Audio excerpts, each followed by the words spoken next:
안녕하세요. 오늘도 사연 살롱을 찾아주셔서 감사합니다. 저는 너무 힘든 일을 겪고 이제는 조금 편안해진 마음으로 살고 있는 50대 중년 여성이에요. 저는 주변에서 딱히 까탈스럽게 가리는 것 없고 조용하고 스터분하다는 이야기를 많이 들었어요. 그래서 인생도 무난하게 흘러갈 줄 알았는데 그게 가장 어려운 일이더군요. 저와 동생은 참 가난한 집에서 태어났어요. 하지만 일찍 철이 든 저희 자매는 그에 대한 원망을 한 적이 단 한 번도 없었어요. 저희 부모님은 두 분 다 남의 집에서 숙식을 해결하며 온갖 잡일을 해주시는 분들이었어요. 그마저도 그 어려운 시기에 남들에 비해 아주 좋은 일을 구했다며 다들 입을 모아 말했었죠. 6.25 전쟁이 끝나고 10여 년이 흘러 나라 재건 사업에 뛰어들어 호기를 잡아 부를 축적한 사람들이 엄마 아빠가 일하시던 부잣집 주인 중 하나였어요. 아빠는 그 집에서 정원 청소나 가꾸기, 집안 정비나 수리 외에도 온갖 굳은 일들을 다 하셨다고 해요. 엄마는 집안 살림 주방들을 도맡아 하셨고요. 그 부잣집의 뒤편에 있던 작고 허름한 창고 같은 방에서 지내셨기 때문에 저희 자매는 같이 살 수 없었어요. 그마저도 형편이 어려워 저는 외할머니에게, 동생은 친할머니에게 맡겨져 찢어져 있었죠. 부모님은 한 달에 딱 한 번 저희를 보러 오셨는데 오실 때마다 처음 맛보는 떡이나 입에서 살살 녹는 서양 과자 같은 걸 조금씩 가져다 주셨어요. 지금 생각해보면 그 집에서 얻은 것을 먹지 않고 저희 주려고 가져오셨던 것 같아요. 저희는 네 식구가 모이는 그 한 달의 하루만 기다리면서 살았어요. 강야, 학교 공부 잘하고 있어? 네 엄마, 저 이번에 공부 잘해서 상도 받았어요. 진짜? 우리 딸 기특하네. 엄마 아빠가 옆에 없는데도 알아서 잘하고. 엄마랑 아빠는 힘든 거 없으세요? 없어. 너희한테 미안할 정도로 그 집에서 잘 지내. 맛있는 것도 많이 주시고 옷도 주시고 아프면 약도 주시고 그래. 너무 좋은 분들이야. 우리는 그럼 언제 같이 살아요? 엄마랑 아빠가 더 열심히 해서 빨리 돈 모을게. 조금만 더 기다려줘. 하지만 그런 날은 오지 않았어요. 얼마 후 그 부잣집 안주인의 귀중한 물건이 없어졌고 항상 그 방을 청소하던 엄마가 도둑으로 몰렸다고 해요. 엄마는 절대 아니라고 극구 부인하며 하소연했지만 소용없었죠. 결국 주인 내외는 엄마를 두들겨 패기 시작했고 말리던 아빠까지 함께 심하게 맞았다고 하더군요. 아빠는 그날 이후로 알아누워 4일 만에 돌아가셨어요. 엄마 역시 아빠가 가신 뒤 시름시름 앓다가 한 달 후에 돌아가셨고요. 청청병력 같은 소리를 들은 저는 제 손으로 직접 두 분을 묻어드렸어요. 너무 황망하고 어이가 없어 눈물도 나오지 않더군요. 하루아침에 부모님을 다 잃었으니까요. 저는 학교고 뭐고 다 그만두고 당장 돈 벌 수 있는 일을 찾겠다고 말했지만 외할머니는 완강하게 반대하셨어요. 이제는 여자도 똑똑해야 살아남는 거야. 배운 것도 없고 아는 것도 없으면 네 엄마처럼 남 좋은 일만 실컷 해주다가 저렇게 가는 거야. 이 할머니가 어떻게 해서든 할 테니까 돈 생각 말고 넌 그냥 공부나 열심히 해. 옛날 분 치고는 꽤 앞선 생각을 하셨던 외할머니의 만류에 저는 계속 학교를 다닐 수 있었어요. 나중에 알고 보니 고등학교까지 졸업한 저와 달리 제 동생은 중학교도 간신히 졸업했어요. 친할머니는 학교 다녀봤자 쓸모없다 라는 생각으로 뭘 해서든 돈을 벌어오라고 동생을 압박했다고 해요. 후에 이 사실을 알고 저는 동생을 안고 얼마나 한참을 울었는지 몰라요. 아무튼 저는 한 여고에 진학하게 되었고 여기서 엄청난 인연을 만나게 되죠. 외할머니는 시장에서 장사를 하시고 집에서는 남의 집 옷이나 이불을 가져다 기우는 일까지 하시며 저를 후원해 주셨어요. 그런 와중에도 한 번도 찬밥을 도시락으로 싸주신 적 없었어요. 공부하려면 뜨신 밥 먹고 기운 내야지. 할미가 찬밥 먹을게. 걱정 말어. 할머니, 나 진짜 괜찮아. 제발 할머니가 따뜻한 밥 좀 먹어. 저의 애원에도 불구하고 찬밥은 항상 할머니 차지가 되고는 했죠. 저는 할머니의 사랑을 생각하며 더욱 밝고 건강하게 지내려고 노력했어요. 제가 다니던 고등학교는 이상하게 집이 좀 사는 애들이 많았어요. 집이 잘 살면서도 착하고 친절한 아이가 있었는가 한판면 거들먹거리고 잘난 척하는 아이들도 당연히 있었죠. 우리 동네의 유명한 부잣집으로 소문난 선진이도 저와 같은 반이었죠. 선진이가 점심시간에 도시락 뚜껑을 열면 아이들이 우르르 모여 구경을 하고는 했어요. 평소에 우리가 보기도 힘든 다양하고 맛있는 반찬을 항상 싸왔거든요. 이거 우리 아빠가 사다 주신 미국산 소시지야. 짭짤하고 쫄깃해서 밥에 이것만 먹어도 2공기는 먹을 수 있더라고. 우와, 선진이네는 저런 것도 먹는구나. 완전 부럽다. 어머, 강이야, 그게 뭐야? 밥이 왜 그렇게 까매? 아, 이거 좀 탔어. 좀 탄 정도가 아닌데 그거 먹을 수 있는 거야? 그럼 누룽지같이 바삭바삭해. 할머니가 밥을 올리고서는 깜빡 잠이 드셨지 뭐야. 너도 먹어볼래? 아니, 난 그런 건 안 먹어. 강이 너 많이 먹어. 선진이는 나쁜 애는 아니었지만 여태껏 가난해 본 적이 없어 깊은 배려를 할 줄 아는 친구도 아니었죠. 그래도 저와 엄청 친한 사이는 아니라서 상관없었어요. 제 베스트 프렌드는 따로 있었거든요. 그러던 어느 날 시장에서 우연히 선진이를 만난 날이었어요. 강이야, 너 여기서 뭐해? 눈을 돌려보니 예쁜 빨간 레이스가 달린 원피스에 반짝이는 구두를 신은 선진이가 어떤 남자와 우두커니 저를 쳐다보고 있더군요. 선진이구나. 여기서 다 만나네. 너 오늘 왜 학교 안 왔어?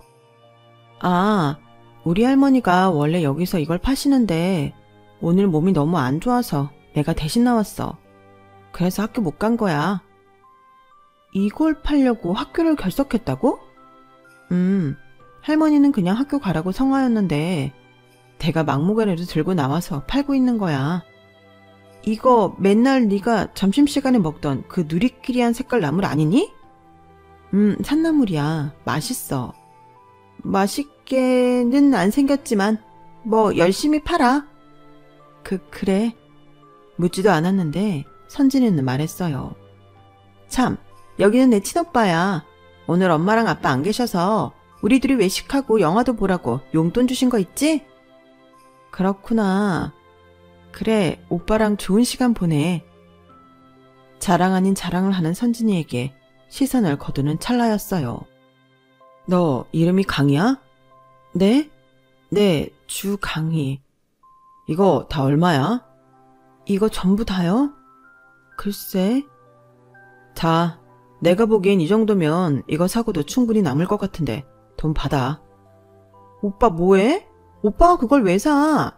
우리 집은 저런 썩은 것 같은 나물 먹지도 않는데? 야, 김선진, 너는 착한 거냐 아니면 진짜 모르는 거냐? 친구가 아픈 할머니 대신 시장에 나와서 이렇게 열심히 장사하는데 썩은 것 같은 나물이 뭐야? 내 동생이지만 진짜 한심하다. 내가 뭘? 아무튼 그걸 왜 사냐고. 넌 좀 가만히 있어. 강야, 이거 돈 받고 그 나물 다 줘. 그리고 빨리 집에 들어가서 할머니 보살펴드려. 저는 어안이 벙벙했죠. 처음 보는 선진이 오빠가 제 손에 돈을 쥐어주며 들어가라고 재촉하더군요. 감사합니다. 아, 오빠 진짜 1억이야? 영화관 가는데 이런 꾸리꾸리한 냄새 풍기면서 볼 거야? 창피하게. 영화관 안 가.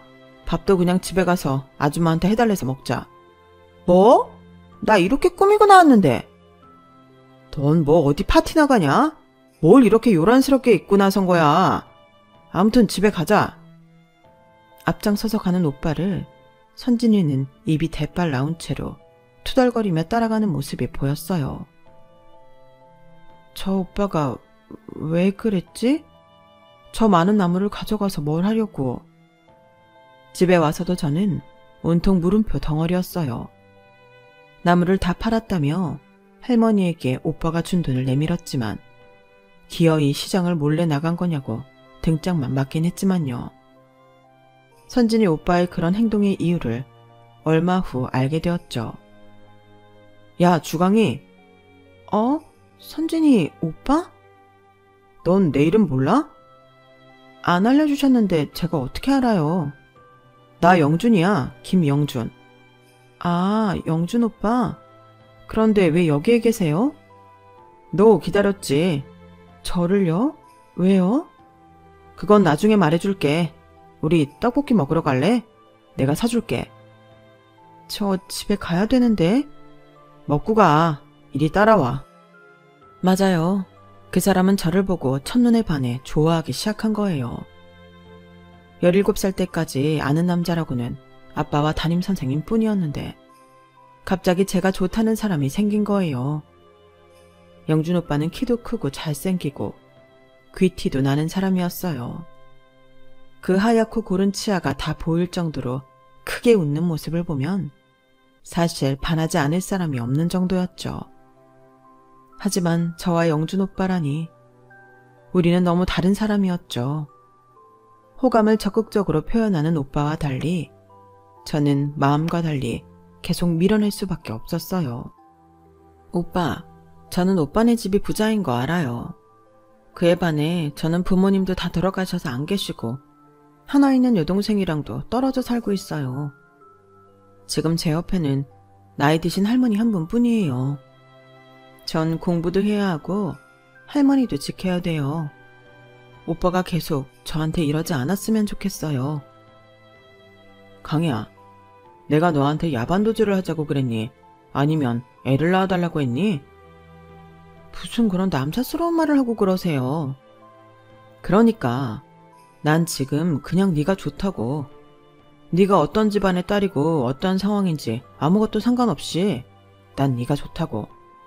그냥 내 마음만 받아달라는 것뿐이야. 네가 지금이 부담스러우면 너 성인 되고 우리 정식으로 만나자.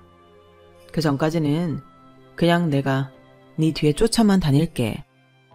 오빠가 뭐가 모자라서 저를 쫓아다녀요. 남들이 보면 저를 욕할 거라고요.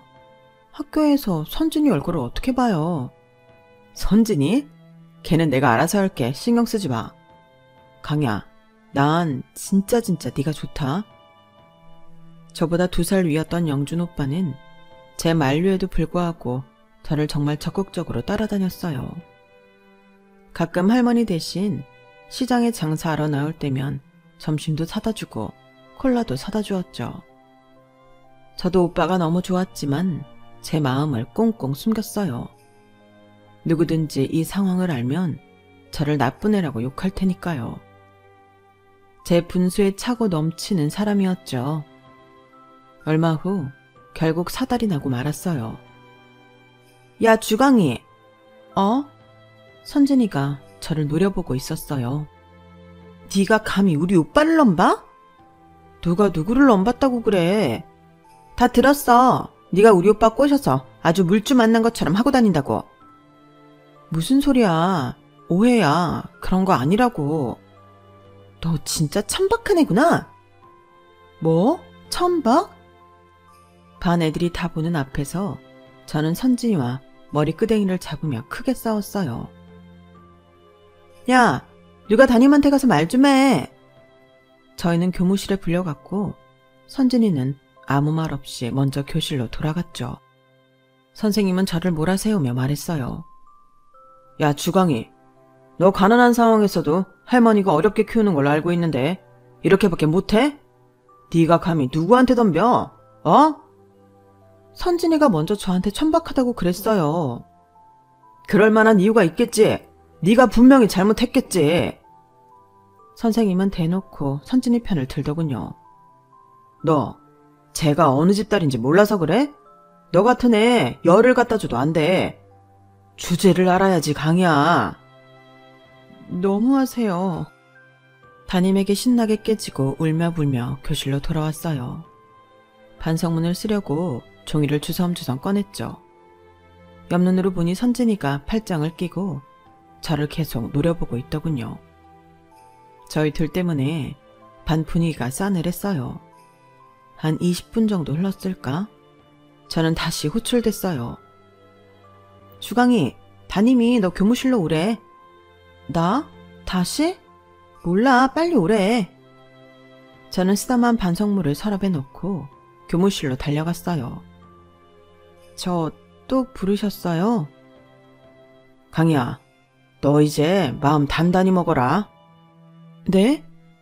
방금 연락 왔는데 너희 할머니 돌아가셨단다. 눈앞이 캄캄해지고 머릿속이 윙윙거리는 소리만 맴돌았어요. 선생님이 뭐라고 하는지 갑자기 들리지 않더니 저는 어지러워 쓰러지고 말았어요. 눈을 떠보니 저는 양호실에 누워 있었어요. 제 옆에는 우리 반 반장 경주가 있었어요. 강이야, 좀 괜찮아? 너 기절했었어. 내가? 그랬구나. 너 빨리 집에 가봐야지. 할머니. 순간 눈이 번쩍 떠졌어요. 경주야, 진짜 맞아? 우리 할머니가 돌아가셨대? 거짓말이지? 경주는 아무 말 못하고 제 손만 꼭 잡아주더군요. 저는 할머니가 제 곁에 없다는 현실을 받아들일 수가 없었어요. 나를 그렇게 아껴주고 사랑해주시던 할머니였는데 저는 이렇게 혈육 하나를 또 잃고 말았죠. 할머니한테 맛있는 거 한번 못 사드리고 제대로 효도도 못했는데 저 때문에 고생만 하다 돌아가셨다는 죄책감에 너무 괴로웠어요.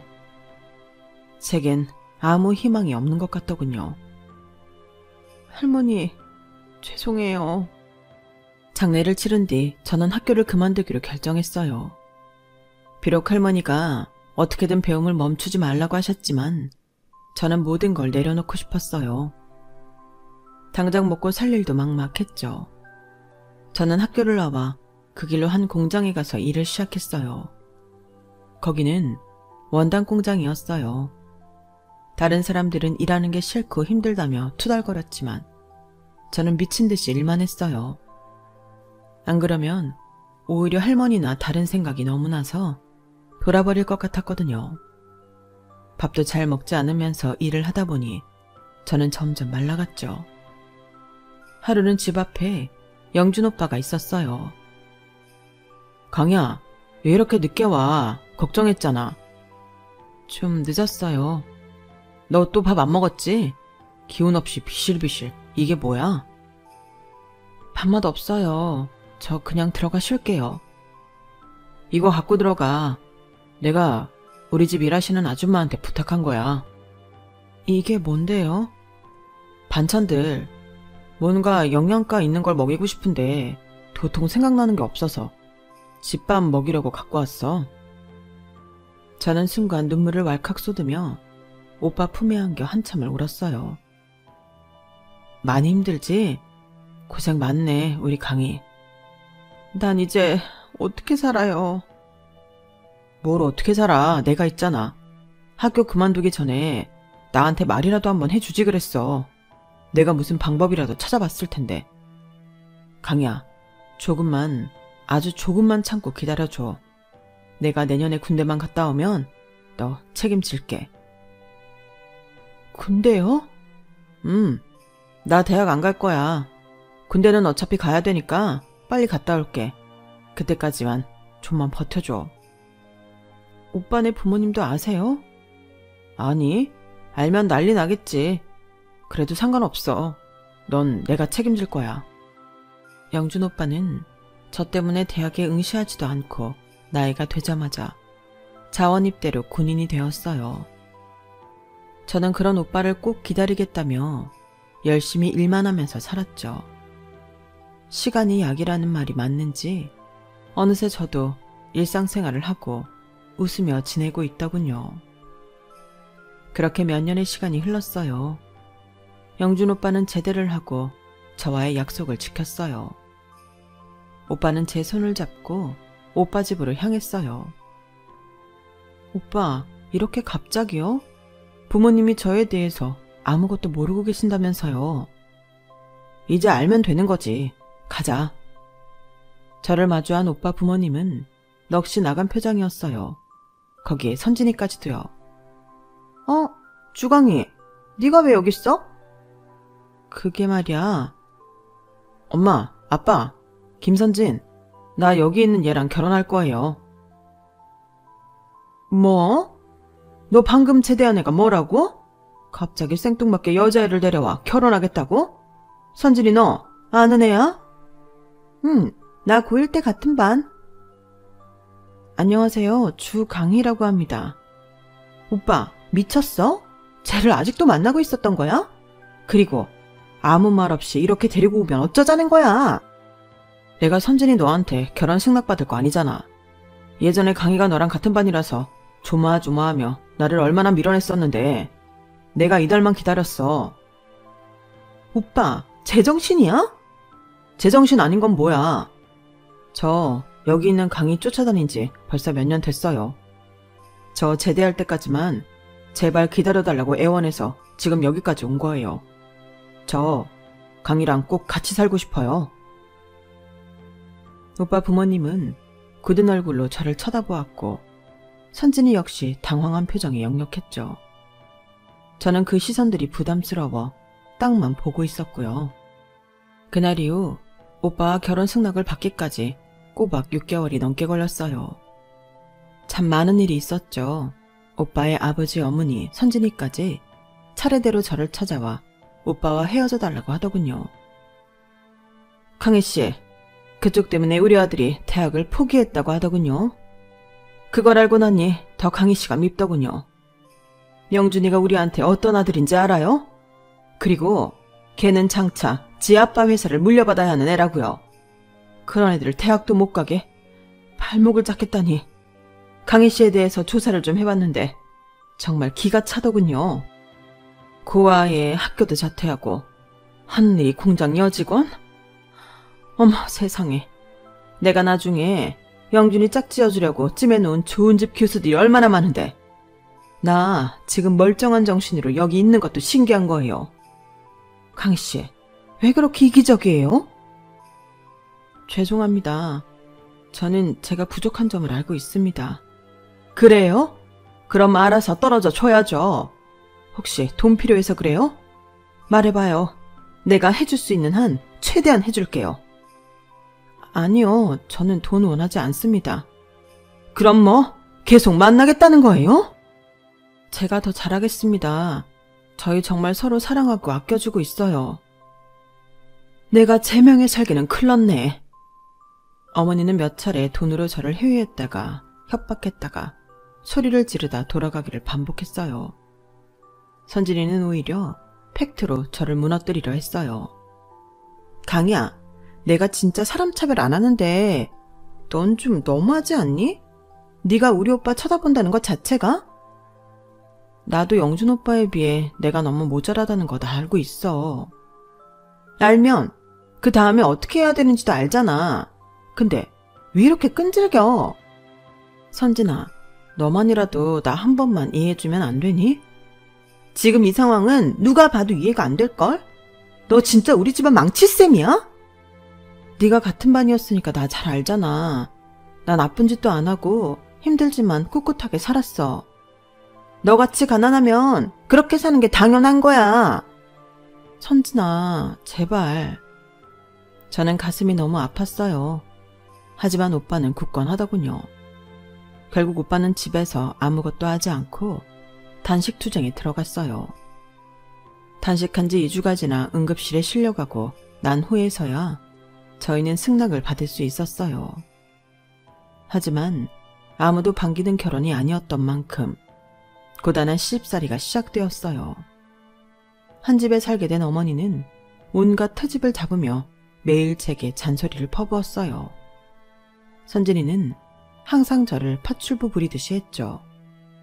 심지어 월광 피가 묻은 자기 침대포까지 빨아달라고 하더군요. 많이 힘들었어요.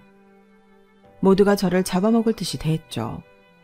하지만 유일한 한 가지, 제가 버틸 수 있는 힘은 남편이었어요. 온갖 피로를 풀어주는 비타민이었어요. 강야, 힘들지? 미안해. 내가 빨리 더 잘하도록 노력할게. 조금만 기다려줘.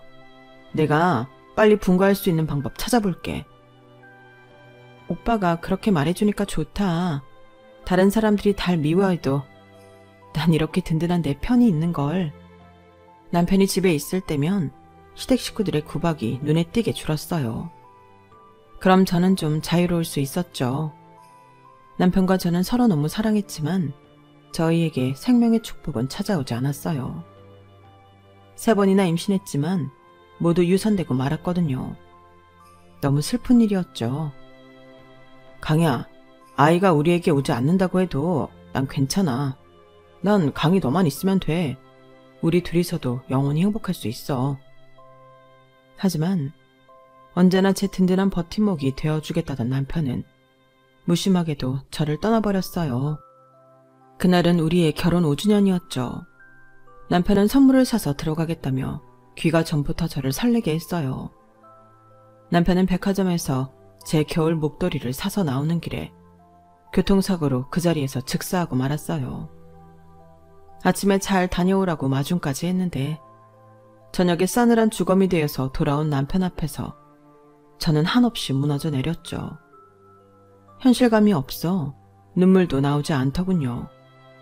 모든 게 거짓말 같았어요.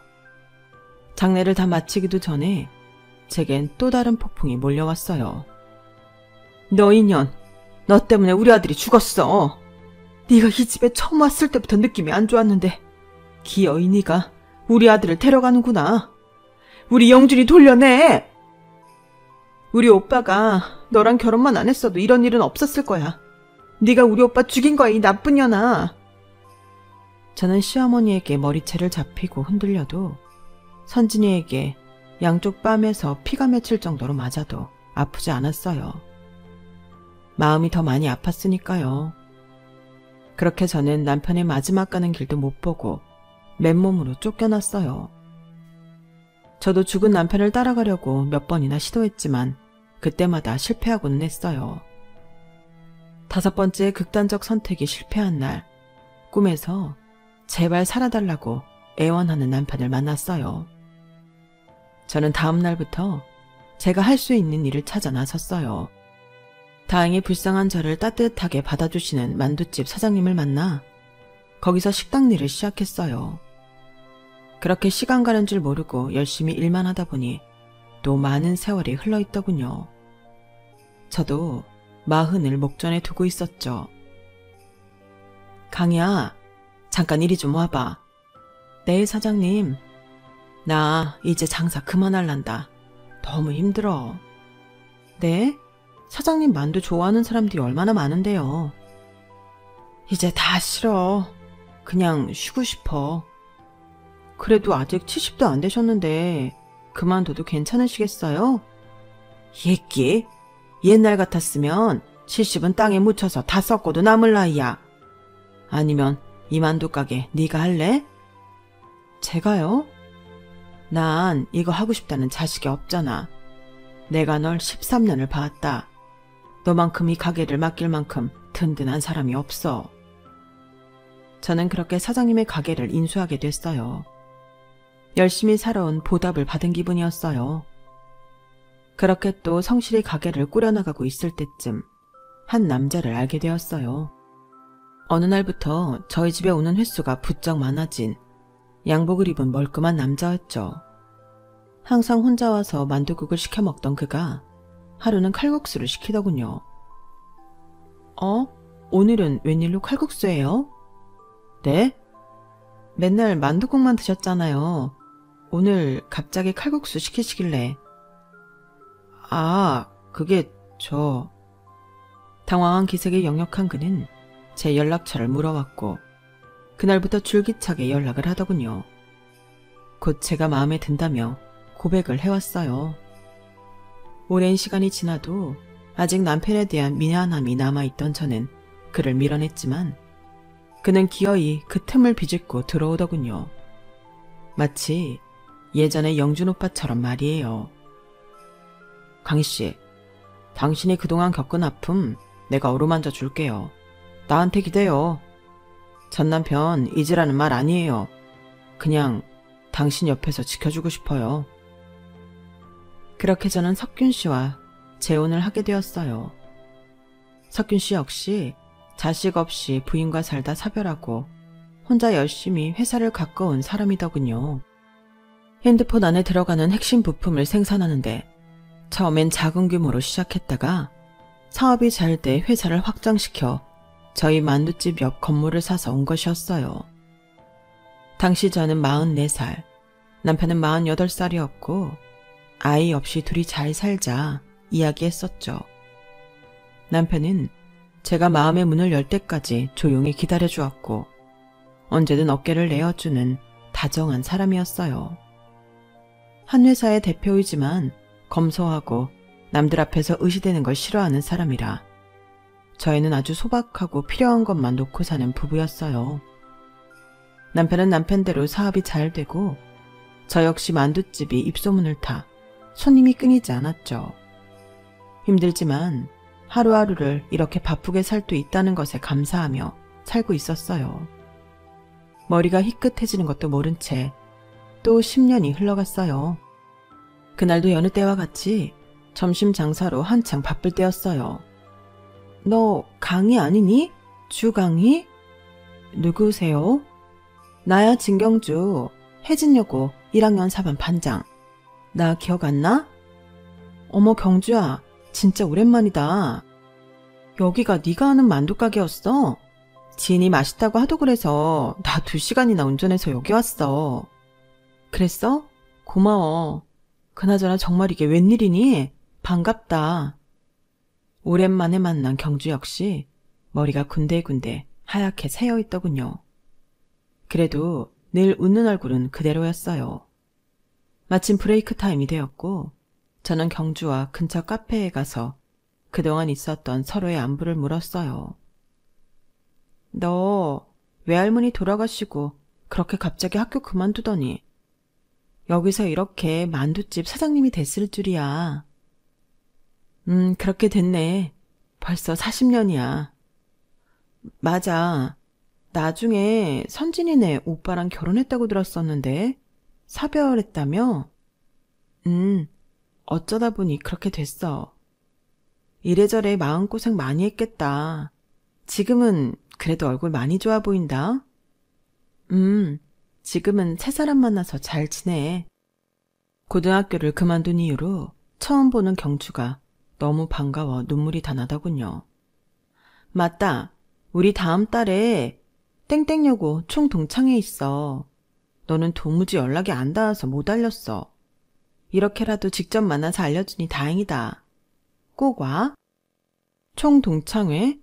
사실 나 거기 졸업한 것도 아니고 동창회까지 참석하기에는 좀 민망할 것 같은데. 얘 뭔 소리야. 말이 땡땡여고 총동창회지 옆에 땡땡고 땡땡여상 땡땡공고 애들도 다 와서 간만에 얼굴 보고 하는 자리야. 괜찮아. 갑작스러운 동창회 초대에 저는 별로 응하고 싶지 않았지만 오지 않으면 직접 데리러 오겠다며 난리를 피우는 통에 꼭 가겠다고 약속을 해버리고 말았어요. 저녁에 남편에게 말하니 오랜만에 가서 친구도 만나고 기분 전환을 하고 오라고 적극 권하더군요. 그렇게 동창회를 열흘 정도 앞두고 있을 때였어요. 저는 계단을 헛디뎌 다리가 부러지는 중상을 입고 말았어요. 병원에 가니 앞으로 1-2달 이상 깁스를 해야 한다고 하더군요. 어쩔 수 없이 가게도 오래 같이 일한 매니저에게 전적으로 맡기고 집에서 쉴 수밖에 없었어요. 다리가 이 모양이니 열흘 뒤 있을 동창회 참석은 아예 단념하고 있었죠. 하지만 때마침 경주에게 연락이 왔어요. 경주야, 나 다리를 다쳐서 못 갈 것 같아. 진짜? 안 돼. 애들한테도 너 온다고 다 얘기해놨단 말이야. 너 보고 싶어하는 애들이 얼마나 많은데. 아예 못 걸어? 그건 아닌데 깁스를 하고 있어서 거동이 느려. 야, 휠체어를 타도 내가 밀고 갈 테니까 걱정 마. 너 진짜 이번에 꼭 같이 가야 돼. 경주의 성화에 저는 알겠다고 했어요. 동창회 당일 경주가 우리 집에 데리러 오겠다는 것을 겨우 말리고 택시를 타고 갈 참이었어요. 여보, 무슨 택시야. 내 차 타고 가. 김 기사한테 동창회 하는 데까지 잘 모셔다 드리라고 할게. 아니에요. 나 택시 타면 돼. 당신도 차 써야 될 거 아니야.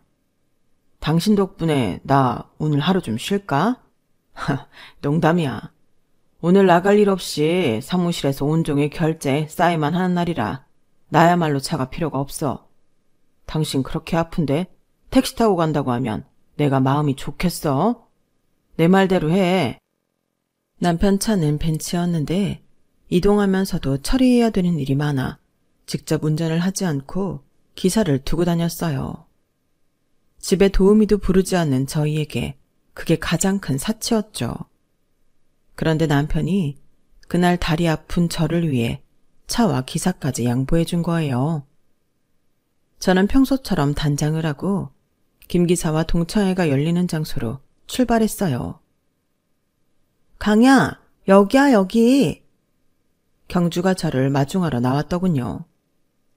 야, 너 이거 차 뭐야? 기사까지? 아니야, 나 다리 다쳐서 부탁 좀 한 거야.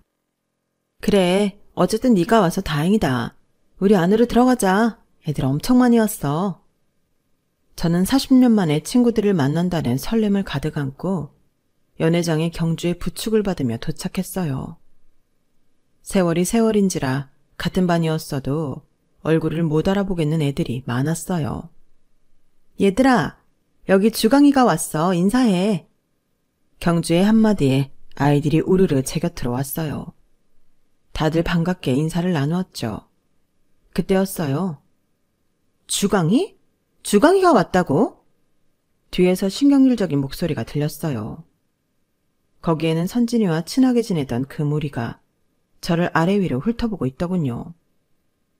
어머, 다리는 왜 저래? 강희재 고생 많이 했나 보다. 늙었네. 저 촌짜가리 가방은 뭐지? 우리 나이가 몇인데 샤넬백 같은 것도 하나 없나 봐. 그 무리 애들의 조롱이 귀에 꽂히더군요. 그래도 저는 애써 웃음을 지어 보이며 인사했어요. 선진아, 잘 지냈어? 네가 여기 왜 있어? 졸업도 못했으면서. 아, 어쩌다 보니 보고 싶었어.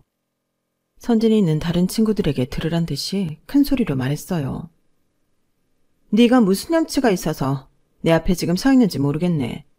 우리 오빠가 누구 때문에 죽었는데 뭐가 떳떳하다고 여기에 온 거야? 선진아, 아직도 날 원망하는 거니? 뒤에서 수근거리는 소리가 들리기 시작했죠. 원망? 우리 오빠 생각만 하면 내가 널 잡아다 죽여도 모자라. 알아? 당장 내 앞에서 꺼져. 야, 김선진, 강희 내가 오라고 해서 온 거야. 네가 뭔데 꺼지라 말아야. 그리고 들어보니까 완전 사고였던데 뭘 자꾸 강희를 탓해. 너도 네 오빠지만 강희는 자기 남편이었는데 오죽 슬펐겠어. 지금 몇십 년이 지났는데 서로 부둥켜 안고 울면서 이야기는 못할 망정.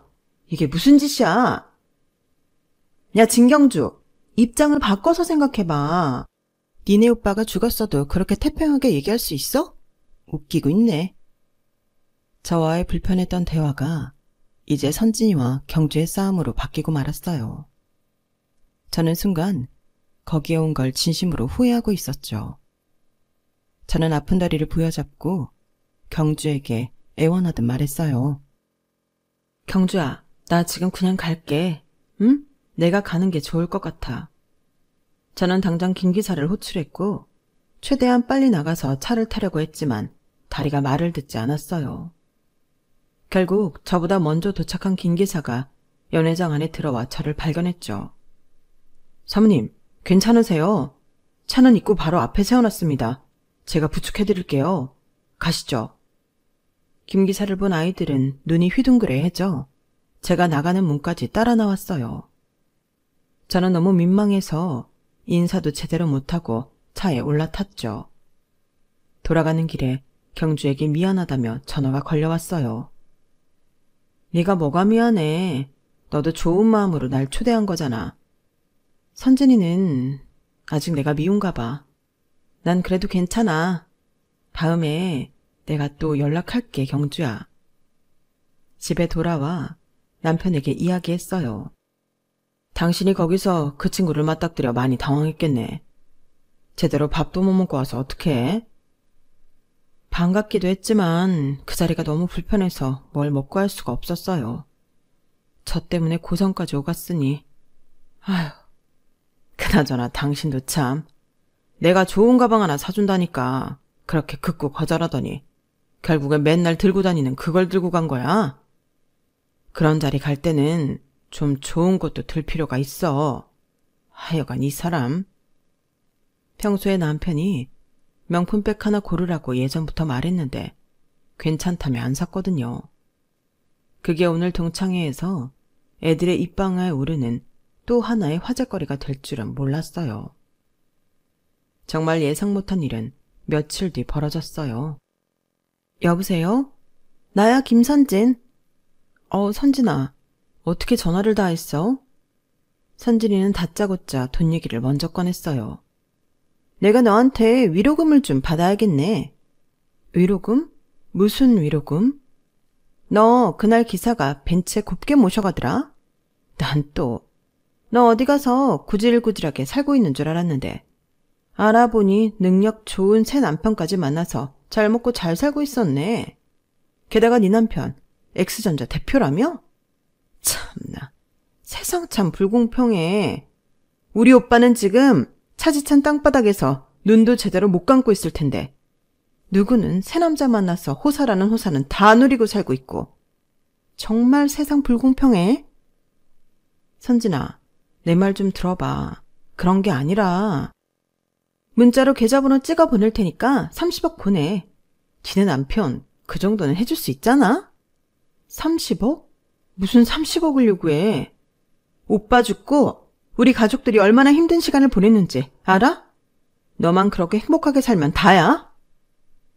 나도 항상 마음 한켠에 죄책감을 갖고 살았어. 그럼 이제 그 마음 한켠에 있는 걸 돈으로 토해 놓으라고. 선진이는 막무가내였어요. 무조건 30억을 달라고 떼를 썼죠. 그 뒤로 한동안 꾸준히 저를 괴롭혔어요. 그러다 3, 4개월 뒤부터 연락이 잠잠하더군요. 그 이유는 경주를 통해 들을 수 있었어요. 선진이네 아빠 사업을 선진이 남편한테 물려줬나 봐. 그걸 잘 운영했으면 됐는데 대표 자리에 앉으니까 눈이 뒤집혀서 그렇게 못할 짓을 하고 다녔대. 못할 짓? 가만히 있어도 돈 벌리는 회사인데 비리에 횡령해. 거기다 밑에 여직원이랑 성추문까지 있었다나 봐. 한창 너한테 돈 달라고 지긋지긋하게 했던 거 그걸로 메꾸려고 했었는데 안 됐던 거지. 지금은 아마 도망 다니는 것 같아. 빚쟁이가 맨날 걔네 집을 진치고 앉아있다는데 오빠 목숨값이네 어쩌네 하면서 너한테 엄한 돈 타내려고 한 것 같아. 네가 무슨 잘못이 있다고. 저는 그 말을 듣고 나니 더 마음이 무거워지더군요. 만약 남편이 살아있어서 그 회사를 물려받았더라면 지금처럼 됐을까 싶어서요. 시부모님도 선진이도 우리 부부도 행복하게 잘 살았을 텐데.